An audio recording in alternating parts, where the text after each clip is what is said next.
پاس مسئلہ پوچھنے کے لیے کچھ لوگ آ گئے تو 4-5 سال کا بچہ بھی تھا جس کے والد نے غصے میں اپنی بیوی کو 3 طلاقیں دی تھی. تو چھوٹا سا بچہ، کپڑے بھی پھٹے پرانے، اور حالت بتا رہی تھی کہ غریبی ہے. تو جب میں نے مسئلہ بتایا کہ 3 طلاقیں ہو گئی ہیں تو واپس جانے لگے. تو بچہ مجھ سے کہتا ہے، دیہاتی آدمی تو کہنے لگا، مولوی صاحب میری اماں تے نانی کہنی اسن پوچھ کے آئی آپ کہ ہن اسی لہدا لہدا ہی رہنا ہے. تو اس بچے کی نونہال کی وہ کیفیت دیکھی تو میں رو پڑا.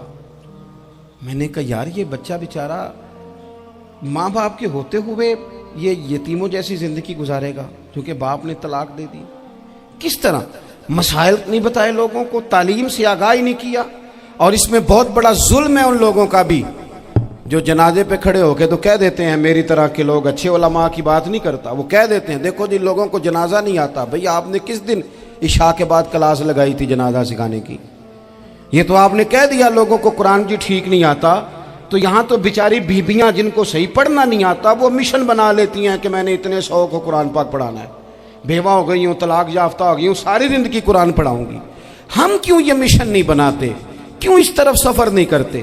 ایک تو دینی معلومات میں، دینی علوم میں اپنے آپ کو لگائیں اور ذوق پیدا کریں کہ جو چیزیں مجھے نہیں آتی میں نے وہ سیکھنی ہے، جو معاملات مجھے نہیں آتے میں نے ان کی طرف سفر کرنا ہے. ایک تو اپنا یہ مزاج بنائیں. اور جب آپ دینی علوم سیکھتے ہیں تو پتہ ہے کون سا منظر قائم ہوتا ہے؟ منظر وہ بنتا ہے کہ حضرت ابو ہریرہ بھی دین سیکھا کرتے تھے، حضرت عبداللہ ابن عمر بھی اصحاب صفہ میں رہا کرتے تھے، حضرت انس بن مالک بھی رہا کرتے تھے. اور ایسا منظر بنتا ہے کہ حضرت سیدہ خدیجہ الکبریٰ رضی اللہ تعالیٰ عنہ فرماتی ہیں سیدہ فاطمہ حضور کی گود میں بیٹھی ہوتی تھی اور نبی پاک سے باتیں پوچھتی تھی اور حضور انہیں بتا رہے ہوتے تھے. سیدہ عائشہ حضور سے دین کی باتیں پوچھتی. چوتھا حصہ ہماری فقہ کے اصول حضرت فاطمہ کی، حضرت عائشہ صدیقہ کی مرویات پر مبنی ہیں. اگر ہماری بچیاں چھوڑ دیں ڈائجسٹ پڑھنا، چھوڑ دیں ادھر ادھر کی مووی دیکھنا اور وہ کتاب و سنت پر آ جائیں تو بہت سارے مسائل ایسے ہیں جو الجھنے سے پہلے ہی سلجھے ہوئے ہوں. دینی تعلیم کا مزاج اور ذوق. اور دوسری آیت کریمہ میں نے تلاوت کی، اللہ کریم نے قرآن مجید میں فرمایا یا ایھا الذین آمنوا قوا انفسکم واہلیکم نارا، اے ایمان والو خود بھی دوزخ کی آگ سے بچو اور اپنے گھر والوں کو بھی بچاؤ. او والد، وہ ماں جو بچوں کو بھوک سے بچانے کے لیے محنت کرتی ہے، ان کو مایوسی سے بہت سارے ماں باپ ایسے ہوتے ہیں جن کے پاس کپڑے لینے کے پیسے نہیں ہوتے عید پہ. کیوں؟ اذان شروع ہوگی جی، اذان سنیں جی. عزیز بھائی، جس طرح ہم اپنے بچوں کو دیکھیں، بہت سارے ماں باپ کے پاس گنجائش نہیں ہوتی، لیکن اس نیت سے کہ بچوں کے دل ٹوٹ جائیں گے، عید پہ کیسے گزارا کریں گے، مشکل سے بھی کپڑے خرید کے دیتے. اس طرح ہم اپنے بچوں کو بھوک سے، پیاس سے، مایوسی سے بچاتے ہیں.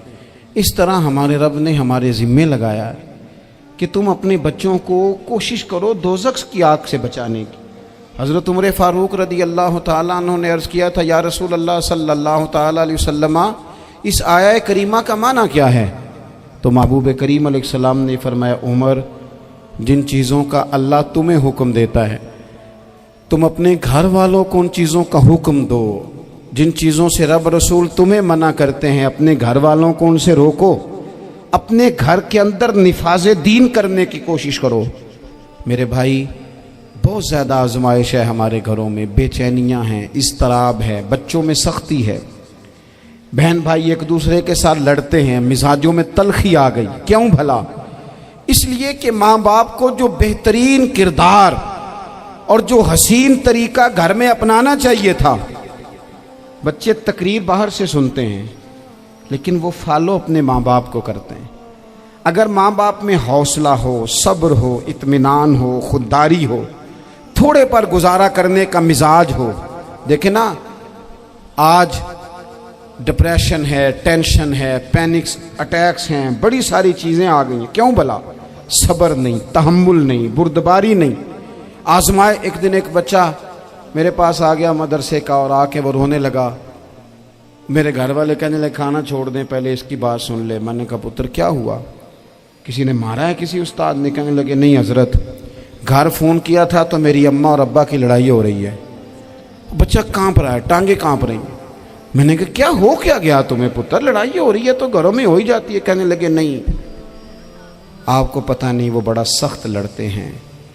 میرے والد جب میری والدہ کو مارنے کے لیے آگے بڑھتے ہیں تو ہم سارے چار پنجوں کے نیچے چھپ جاتے ہیں, ہمیں خوف آتا ہے, وہ منظر خطرناک ہوتا ہے. یہ کون تکلیف دے رہا ہے اپنے بچوں کو؟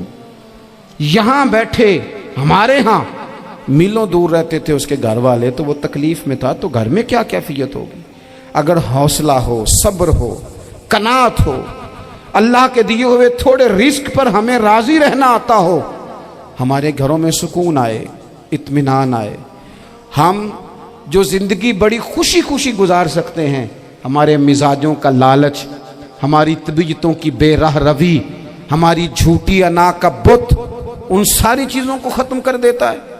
اپنی زندگی کے اندر اگر ہم وہ کردار اپنے بچوں کو دیں جس کردار میں موبائل بھی ہو, جس میں گاڑی بھی ہو, جس میں پیسے بھی لا کے ابا دراز میں رکھتا ہو, لیکن والد کا گھر میں مصلی بھی موجود ہو, اس کی کوئی تسبیح بھی ہو, وہ یہ بھی کہتا ہو کہ خدا نے اپنے فضل سے آج 5,000 دیا ہے تو اس میں 1,000 غریبوں کا بھی ہے, اس میں تھوڑا سا میں نے اللہ کی رضا کے لیے بھی رکھا ہے.